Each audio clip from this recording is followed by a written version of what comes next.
안녕하세요. 한창원 변호사입니다. 오늘은 항소심에서 원심 판결 뒤집기에 대해서 말씀드립니다.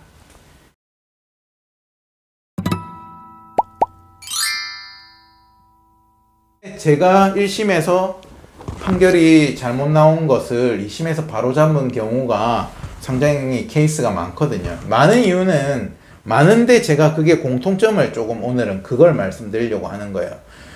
이거 내가 항소를 해야 될지 말아야 될지 고민입니다. 이렇게 했을 때도 제가 항소를, 이거 항소합시다. 이렇게 권유하는 경우가 있고, 이거는 항소를 안 하시는 게 낫겠다. 우리 마음에는 안 들지만 항소한다라고 해서 뒤집히지 않을 수도 있다. 이렇게 말씀을 드리는 경우, 케이스도 있습니다. 그거를 제가 어떻게 구분하는지를 말씀을 드리면요. 일단은 1심 판결을 봤을 때, 예를 들자면 위자료가 우리가 예상하기로는 이게 위자료가 2천만 원이 부정행위 입증했고 명확하고 일반 선례에 비추어보면 2천만 원이 빵 나오는 사례란 말이에요. 그죠? 그런데 1심 판사님이 이거를 위자료를 판단을 제가 다른 여러 케이스에서 다 이 정도면 다 2천만 원 받았는데 이 판사님이 그냥 여기다가 1,500을 판단했다든지 1,000만 원을 판단했다 이 말이에요. 예를 들어서 이거를 그러면 항소를 하자고 하면은, 예를 들어서 이런 관점에서 항소를 하자고 하면은 저는 항소를 권해드리지 않아요. 아니 남들은 다 이 정도 수준이면 2천만 원 받는데 나는 1,500 나왔잖아요. 나는 1,000만 원 나왔잖아요. 부당해요. 이렇게 생각하실 수는 있지만, 저도 그렇게 생각을 하지만, 그렇다고 해가지고 왜 이거에 항소를 제가 별로 안 하냐면, 보세요. 위자료의 판단은 판사님 마음이에요. 세상에 동일한 사건은 없습니다. 그죠? 동일한 사건은 없고, 이 정도 수준이면 2천만 원이 나올 수 있다는 일반론은 있지만은, 일반론보다 낮게 판사님이 판단했다고 해서 그 판사님 판단이 틀렸다라고 말하기는 어려워요. 좀 섭섭하다 이렇게 표현할 수 있겠지만, 그죠? 틀렸다라고 말하기가 어렵다는 거예요. 왜? 위자료라는 거는 판사님 마음이라는 거예요. 이게 내가 어떤 사건은 2천만 원이 안 나올 사건임에도, 어떤 사건은 500만 원밖에 안 나올 수준임에도 불구하고 그 판사님이 그냥 내가 2천만 원이라고 판결해버리면, 이걸 항소심 가가지고 1심 판사님이 너무 과하게 했습니다 하면은 물론 항소심에서 조금 조절해줄 요량은 있을 수는 있겠지만, 항소심 판사님이 봤을 때도 그래 좀 1심 판사님이 과하게 했네 라고 생각은 하겠지만, 항소심 판사님 입장에서는 1심 판결을 가급적이면은 존중해 준단 말이에요. 틀리지 않은 이상은 존중해 주려고 한단 말이에요. 그렇기 때문에 항소심 판사님 봤을 때는 그래 내가 1심 판결했으면은 위자료를 2천만 원 줬겠지만 1심 판사가 1,500 줬다고 했는데 500만 원 차이 가지고 내가 크게 잘못된 건 아니니까 그냥 원심 유지 이렇게 나올 수가 있잖아요. 그렇기 때문에 조금 이게 주관적인 영역에 있는 판단이라면 그게 나한테 조금 불리하다고 해가지고 저는 무조건 항소를 권해드리지는 않는다. 그런데 저한테 이제 와가지고 항소심 상담 받으시고 1심에서 이제 다른 변호사님 하시고 2심에서 항소심에서 뒤집자고 오시는 사건들에 보면 특징은 뭐냐면, 그리고 실제로 2심에서 막 뒤집히는 사건들의 특징을 오늘 제가 그걸 말씀드리려는 거예요. 그 사건들의 특징은 제가 이제 묘사를 하자면 스도쿠라고 아세요? 스도쿠? 이게 이제 퍼즐 맞추기인데 이게 육각형으로 돼 있어요. 스도쿠. 이렇게 돌려가지고 맞추는 거 있잖아요. 그럼 이 한 면이 같은 색깔로 맞추는 거예요. 퍼즐을 돌려가지고.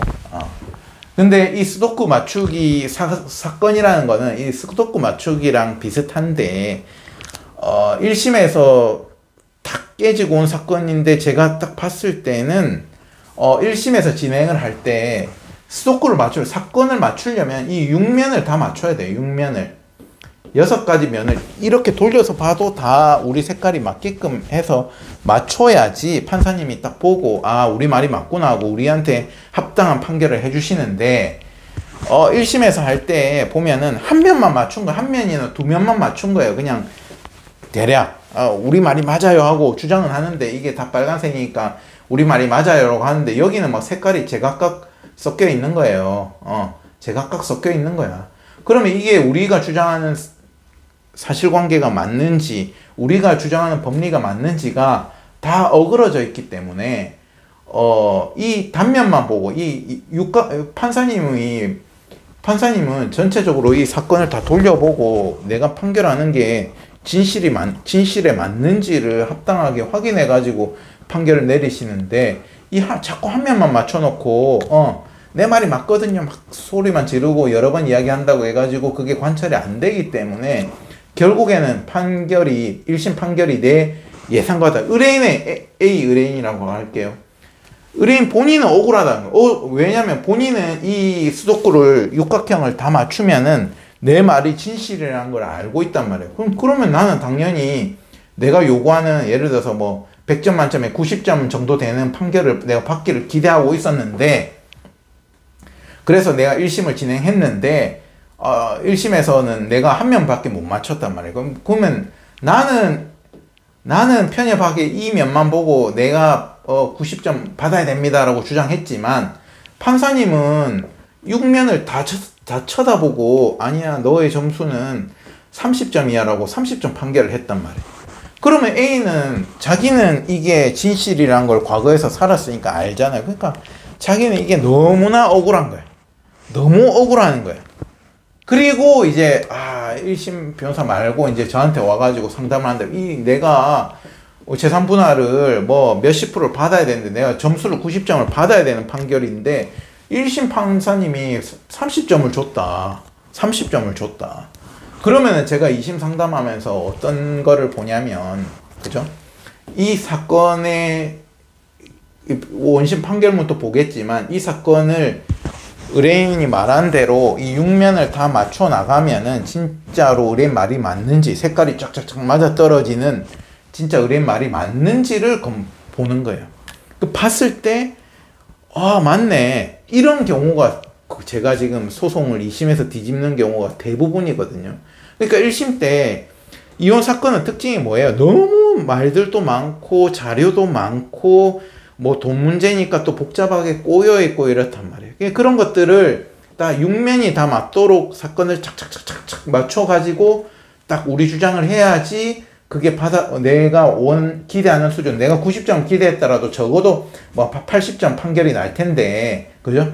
90점이 나와야 될 판결이 30점이 나와버리면 이거는 당연히 항소를 해야 되는 거고, 항소심에서는 제가 하는 역할이 뭐냐면 이 수도쿠 6면을 다 맞춰버리는 거예요.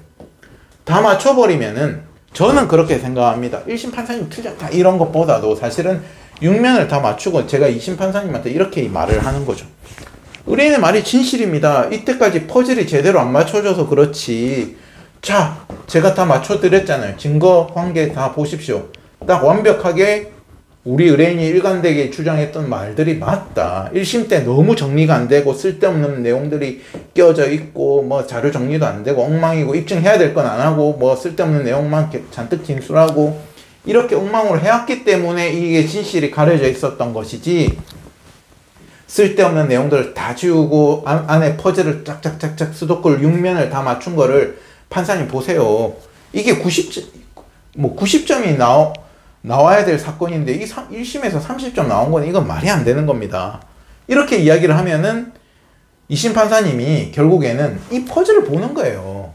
판사님은 뭐 변호사가 훌륭한 사람이라서 변호사가 정관이라서 그래서 이게 뒤집어줘야겠다 그게 아니에요. 이 사건의 진실이 뭔가를 보는 거지.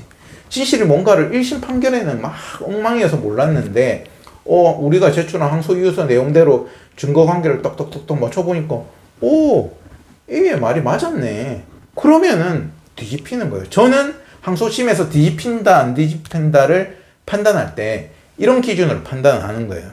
이렇게 다 맞췄는데도 만약에 2심 판결이 안 뒤집혔다 그러면 뭐 진짜로 3심까지 가야죠. 저는 그래 생각을 해요. 왜냐? 이 판결이 뭐 부당하네 어쩌네 그 다 떠나가지고 우리 의뢰인의 말이 진실이라는 걸 내가 다 퍼즐을 맞췄기 때문에 이게 다 맞아 떨어졌기 때문에 저는 판결이 바뀌어야 된다라고 생각하는 거고, 실제로 이런 관점에서 변론을 하다 보면은 제가 하면은 대부분 잘 바뀌어요.